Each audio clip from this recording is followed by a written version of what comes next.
Hi.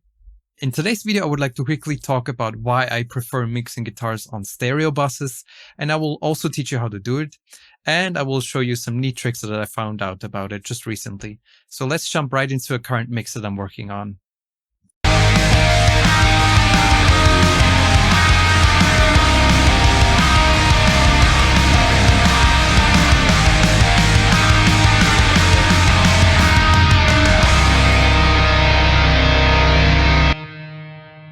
Yeah, so this is something that I'm working on right now. I hope I will release some kind of video for it anytime soon. I'm not going to promise anything, but I hope I will release something.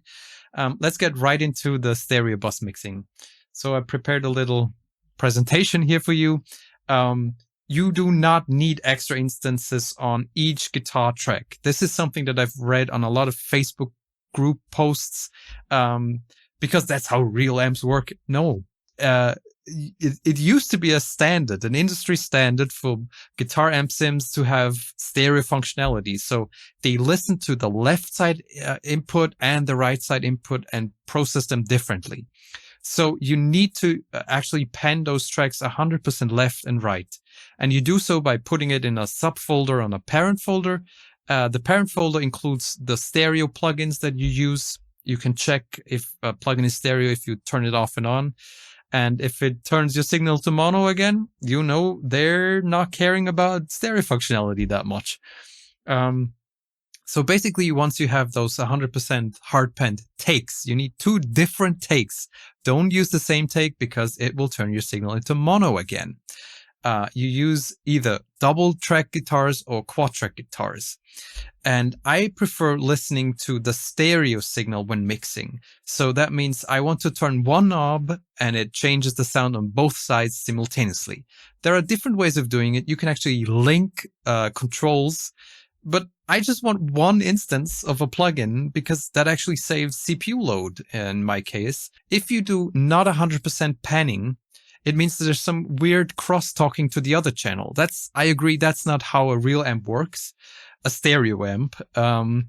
It actually has just separated stereo lines, which means one side and the other side are separated from each other. They don't want to interact with each other. And if you want to do panning, you have to do it afterwards. This is something I just recently found out because I was working on this mix and I wanted to have the option to change the stereo image because I compared it to the original one and my mix sounded too wide, which is a weird problem to have for me. So let's go into the main bus. So I'm using the Forte Boost 22 pedal to actually get rid of the low end. And as you can see, it has a stereo button here. If you see that button, use it. Then I'm using the NA Crunk by Nembrini Audio. And Nembrini Audio is actually one of the best plugin makers in this case for me because they don't even have a switch to turn off stereo. It automatically listens to left side input and right side input and outputs them separately. I also use the dual mono mode on my cab loader here. So it's separating left and right inputs. And if you want to do panning, you do it after the cab, basically. And you use the stereo channel volume pan polarity control plugin that's included in Reaper. And in this case, I found out that the guitars are probably panned to 65% on the original one. And that's what I did with my main guitars. So that's how my main guitars sound in a stereo mix, but panned.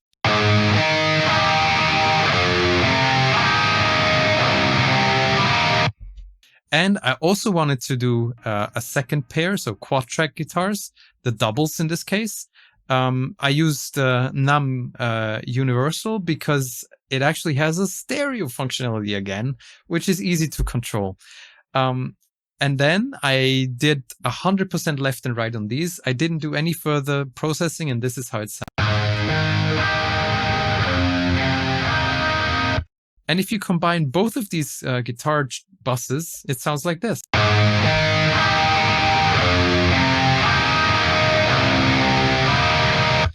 So it gives you a wide kind of image, and that's exactly what I'm going for. I did the same thing with the lead channel. This is how the lead channel sounds like.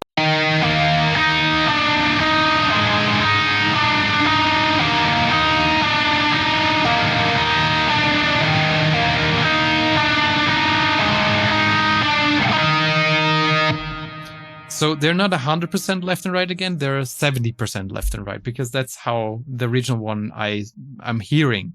I'm also comparing them with a stereo image visualization tool. And that's kind of helpful. If you have the stems, you can actually find out how much panning the original one has. If you have any questions, resources are down in the description. I will try to help you with any kind of problem you have with stereo mixes, because I think that's the best way to mix stereo guitars, because you get to hear the end result before you just pan it. So thanks for watching. If you have any questions, feel free to write me down in the comments.